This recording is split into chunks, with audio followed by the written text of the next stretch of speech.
This is my fourth lecture on economics chapter, money and credit. So in this lecture, we will read about the variety of credit arrangements. So children, beside banks, what are the other sources of cheap credit in rural areas? So, beside banks, the other sources of cheap credit in rural areas are cooperatives and societies like farmer cooperatives, weaver cooperatives, industrial worker cooperatives, etc. So children, what is cooperative? Cooperative is a group of people who pool their resources and deposit in a bank. Then they take loan, give the needy, from whom they take very less interest.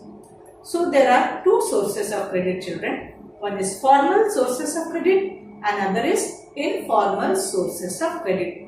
So let us differentiate between formal sources of credit and informal sources of credit.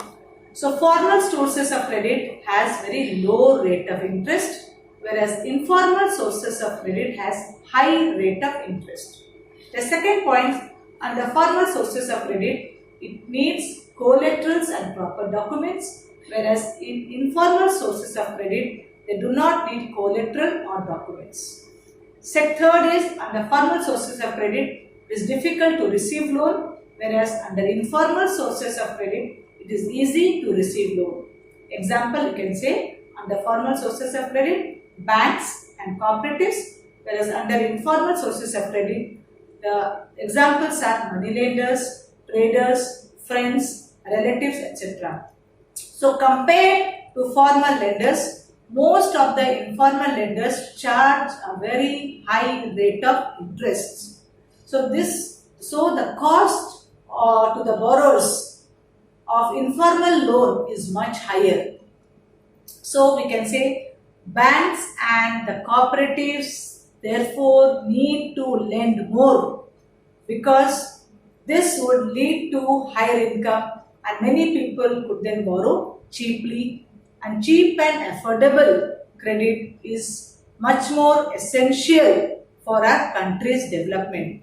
Now let us understand who supervise these formal sources of loans in the banks. Yes, it is supervised by RBI. So what are the functions of RBI? It sees that the bank maintains a minimum cash balance out of the deposits they receive. Second, it monitors that the banks give loans not only to profit-making business people and traders, but also to small cultivators, small industrialists, etc. Third, the banks also have to submit information to RBI on how much they are lending to whom and what is the interest rate. Now let's come to the last part of the chapter, that is self-help groups. So in my previous lecture, I had said that the poor households are still dependent on informal sources of credit. Why? Because getting a loan from a bank is more difficult, as it needs proper documentations and collaterals. So in recent years, people have tried out new ways of providing loans to the poor. What is the idea behind it? The idea is to organize the rural poor. In particular, women in self-help groups pool and collect their savings. So a typical self-help group has 15 to 20 members, usually belonging to the same neighborhood, who meet and save regularly. So saving may vary from 20 rupees to 100 rupees per day. And the members of the group can take small loans to meet their needs. This group, charges very less interest on this loan, but it is very less than what the money lenders or the traders charges. If after a year or two, this group is regular in the savings, it becomes eligible for availing loans from the banks in the name of the group, and the loan is sanctioned in the name of the group. So most of the important decisions regarding saving, the loan activities, etc. are taken by the group members. That is, the purpose the amount or to be given, the interest to be charged, and the repayment schedule. So this SHGs, self-help groups, are now the building blocks of organizations of rural poor, who not only help the women to become financially independent, but the regular meetings of the group provide a platform to discuss and act on variety of social issues such as health, nutrition, domestic violence, etc.